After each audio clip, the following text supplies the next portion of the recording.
baka siya talaga ang totoong bangag. Kasi hindi po normal ang kinikilos ng isang Harry Roque ngayon. Pasayaw-sayaw na kuno ay may chant pa siya na bangag, bangag, bangag, ngiwi, ngiwi, ngiwi, at kung ano-ano pa. Ganun po kababa ng uri na etong si Harry Roque. Oh, grabe, Harry Roque. Mababa ka daw ng uri ng tae. Ay, tae, sorry. Sorry. Pasintabi po sa mga kumakain. Sorry. Kumbaga, ganun ka daw kababa ng uri ng pagiging butanding mo. Butanding na tuloy. Tiya. Tao ba to? Tao ba to si Roque? Hindi. Lawyer ka. Tapos makikita ka dyan sa mga videos mo, pasayaw-sayaw ka lang, pag ganun-ganun. Ganun, no? Para kang Indianong sumasayaw na, yung mga magagaling na Indiano. Tapos, ngingiwi-ngiwi ka pa dyan. Normal pa ba yung ginagawa ni Harry Roque ngayon? Feeling ko lang sa panahon kasi ni Digong, maraming pulburon, maraming supply ng pulburon. Feeling ko lang, etong si Harry Roque, kumakain ng pulburon. Sila yung hari noon eh. Tapos ngayon, biglang nawala na sila sa posisyon, wala nang access, or yung mga gumagawa ng pulburon, pinaghuhuli na ni PBBM. So, dahil wala na po siyang magamit ng pulburon, apektado na yung utak niya. Natigil yung pulburon eh.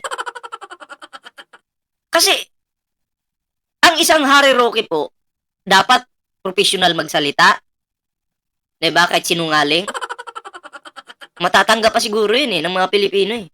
Pero yung lawyer ka, tapos, magsasayaw-sayaw ka dyan na para kang tanga, tapos sinungaling ka pa, teka lang. Parang may mali na nga dito kay Harry Roque.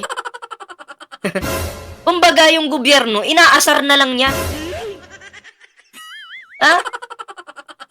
Sabi mo, kaya mong sirain yung gobyerno. Oh, bakit di mo nasira? Bakit ikaw yung nagtatago? Bakit buhay mo yung nasisira ngayon? Diba? Nagtatago ng kupal. Hindi na makatikim ng titi ng Pilipino.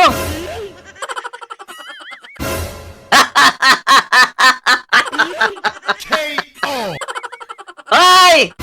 Harry Roque! Bigyan po natin ito ng reaksyon. Pero syempre, no? Bago po tayo magtuloy-tuloy sa ating reaksyon, meron po tayong Facebook page dito sa mga bagong pasok dyan. Huwag kalimutang i-follow yung ating Ballpoint Man 2.0 na Facebook page. Syempre, meron din po tayong Team Birador. Ayan mga pre, sa hindi pa nakasubscribe sa ating YouTube channel, huwag kalimutang mag-like, share, and subscribe para naman maging updated kayo sa lahat ng mga uploads natin. So, eto na. At pakinggan po natin yung sasabihin dito sa video na ito. Nako ay sana ngay mangyari to na ang tuluyang mangiwi talaga ay si Harry Roque. Kasi hindi naman siguro malaking question sa mga kababayan natin kung ito bang si Harry Roque ay normal, nasa tamang kaisipan, o pwede rin sabihin na baka siya talaga ang totoong bangag. Kasi hindi po normal ang kinikilos ng isang Harry Roque ngayon. Totoo. Pasayaw-sayaw lang. 'Di ba? Oo, alam natin sinungaling si Harry Roque. Pero mas lalong lumala, 'di ba? Idinaan pa sa pasayaw-sayaw, tas kasama niya pa yung pukpok na si Maharlika. 'Di ba? 'Di ba yung pag-aari no nabubulok na? Pero hindi nandidiri si Roque. Pasayaw-sayaw na kuno ay may chant pa siya. Pero tingnan nyo ngiwi si Harry Roque dyan. Pero kung titingnan din natin dito,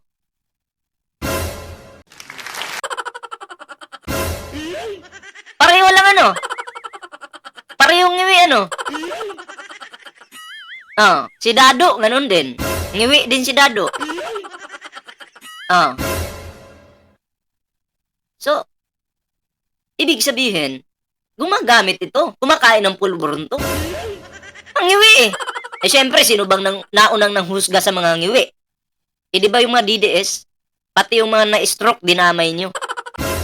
Yung stroke na isang kongresista, na-stroke, dinamay nyo. Si Bato, nilait pa nga ni Bato yun eh. Bato de la Rosa eh. Diba? Tuloy natin. Layas na ng mga ngiwi dyan. Layas! Yun dito tayo. Siya na, bangag, bangag, bangag. Ngiwi, ngiwi, ngiwi. At kung ano-ano pa. Ganun. Bangag, bangag, bangag. Ngiwi, ngiwi, ngiwi. At kung ano-ano pa. Ganun po kababa ng uri na etong si Harry Roque. Sumadsad na. Anong sumadsad? So dito sa video na ito, napaka-demanding na itong isang ito na dapat daw talaga ay mag-resign na itong si PBBM. Dahil nga bangag. Pinamumunuan daw tayo ng isang bangag. Ang lahat daw ng problema ng ating bansa ngayon ay dahil sa pagiging bangag na itong si Marcos Jr. Hindi daw... Sabi ko nga, kung may talagang may ebidensya kayo, ilabas nyo yung ebidensya nyo kung paano naging bangag yung Pangulo. Hindi naman pwede na aakusahan nyo yung Pangulo ngayon na bangag gumagamit, tapos ang Pangulo ang maghahanap sa inyo ng ebidensya o maghahain sa inyo ng ebidensya. Lawyer ka, Harry Roque, dapat alam mo yan. Oo, alam kong alam mo yan, pero pinapaikot mo lang yung mga supporter ninyo. O ngayon, bigyan ko kayo ng example. Halimbawa, sino bang bibigyan natin dito ng example? Si Nympha Nazareth. Okay, akusahan ko ngayon si Nympha Nazareth na, oy, Nympha Nazareth, ninakaw mo yung kambing namin. Ninakaw mo yung kambing namin, Nympha Nazareth. Maglabas ka ng ebidensya, Nympha Nazareth, na ninakaw mo yung kambing. Pwede ba yun na yung inakusahan kong tao, siya yung magbibigay sa akin ng ebidensya? Di ba dapat ako yung akusa, dapat ako yung maglabas ng ebidensya na, eto yung ninakaw mo, eto yung mga picture, larawan, mga video. Diba? Dapat ganun. Si Harry Roque, baliktad yung utak eh. Ang Pangulo dapat yung magpa-drug test.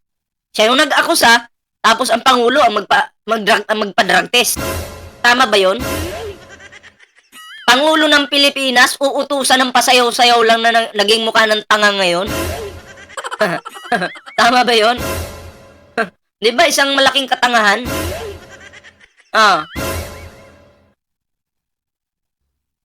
Tama ang mga desisyon dahil nga bangag. Bukod dyan, siyempre yung mga isinampang kaso ng NBI, dito kay Harry Roque ay mga walang kwentang kaso daw yun. Walang kwenta. Siyempre, para magbida-bida siya sa kanyang mga live, para sabihin, wow, ang galing talaga ni Harry Roque. Harry Roque, ang lakas talaga. Hindi takot sa kaso sa kanya kasi wala daw kwenta. Maniniwala kayo doon? Si Harry Roque, hindi takot? Alam nyo, kahit anumang kaso yan, okay, hassle pa rin yan eh. Hassle pa rin. Huwag mong sabihin na yung mga kaso na yan walang kwenta. Kung wala palang kwenta yung kaso na yan, Harry Roque, harapin mo. Umuwi ka ng Pilipinas. Dapat ganito. Ay, yung kaso na yan, walang kwenta yan. Sige, uuwi ako ng Pilipinas. Haharapin ko yan. Walang kwenta yung kaso eh. Kasi nampan nyo sa akin. Sige. Uuwi na ako ng Pilipinas. Para harapin kayong lahat dyan. Kasi yung mga kinaso nyo sa akin, walang kwenta. Dapat ganun. Pero bakit nagtatago ka ngayon? Kasi takot ka.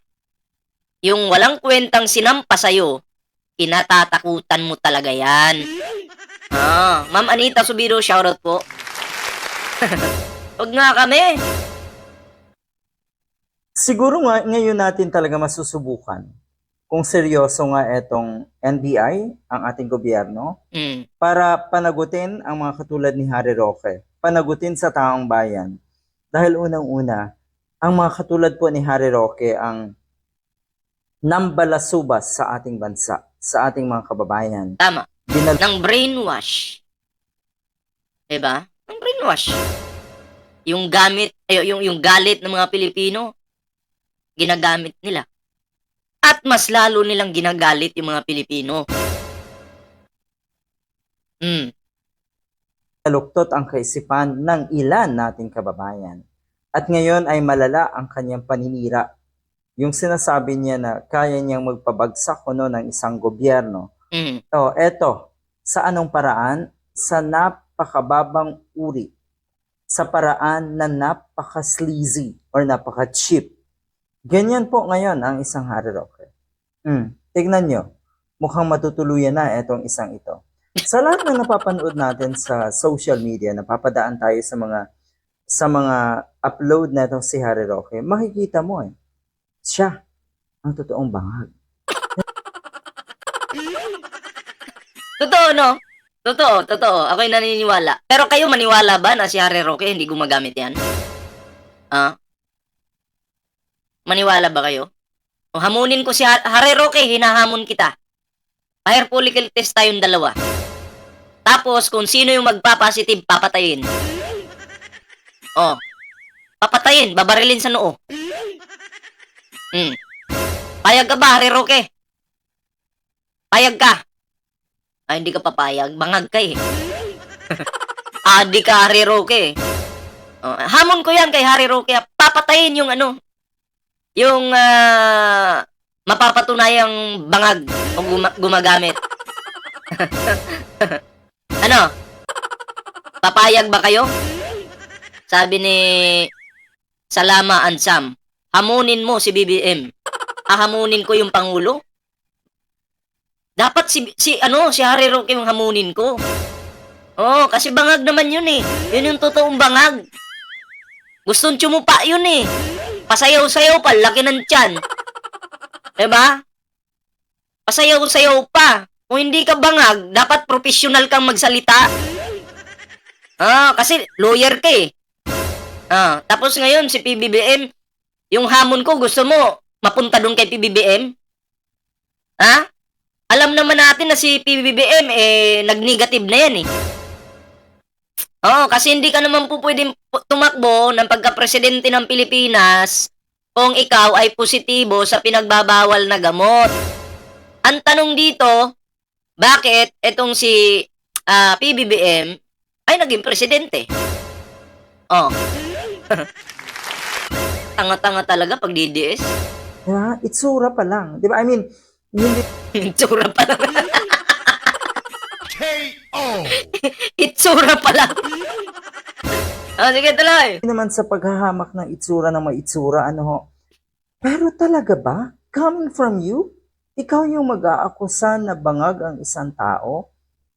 Na para bang hindi mo alam kung ano ang kalagayan, mga sinasabi mo, at lalong hindi mo alam kung ano ang itsura mo ngayon?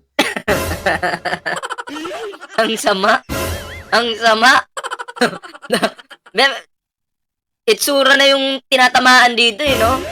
Hindi, totoo. Kasi pag ikaw ay gumagamit ng pulburon, yung itsura mo, hindi lang itsura, pati utak mo, maapektuhan po yan. Diba? Maapektuhan po yan. Tingnan mo si Harry Roque. Yung utak niya, apektado na. Tapos kung ano-ano nang ginagawa sa social media. Hindi, Harry Roque, sabi mo, papabagsakin mo yung gobyernong ito. Hindi mo mapapabagsak yung gobyernong ito sa pang-aasar lang. Akala ko ba magaling kang magpabagsak ng gobyerno? Yan na ba yung kaya mo, yung mang-asar lang? KO! Wala talaga to si, Harry Roque. Mga bobo!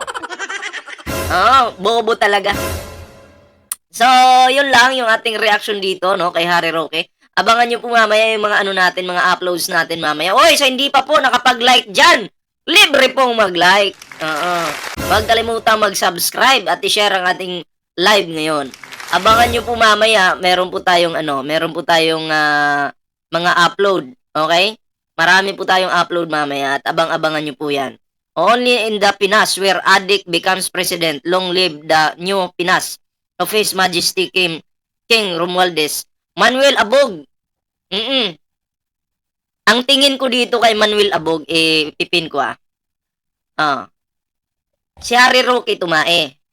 Nung tumae si Harry Roque, si Manuel Abog nakaabang, nakanganga. Kasi sabi ni Harry Roque, hindi pandesal yung pandesal yan, pandesal.